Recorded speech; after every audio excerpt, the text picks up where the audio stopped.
Paris Team Ministry Moderator, Father Philip Campomanes, to dance the Corazza with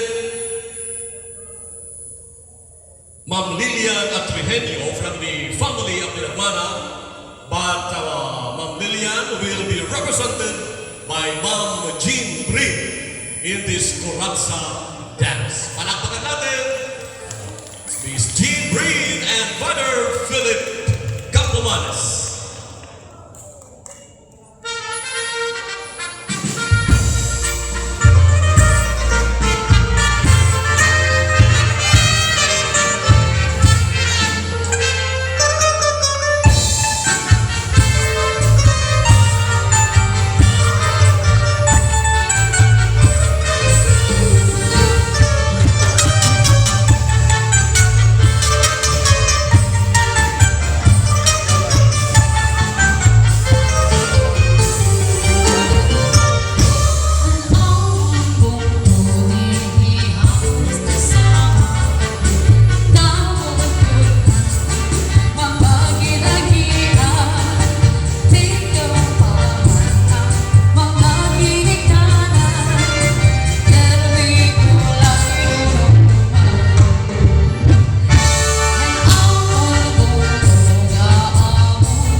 Damo salamat Father Philip and Jean representing the family of the Hermana Mayor Asige.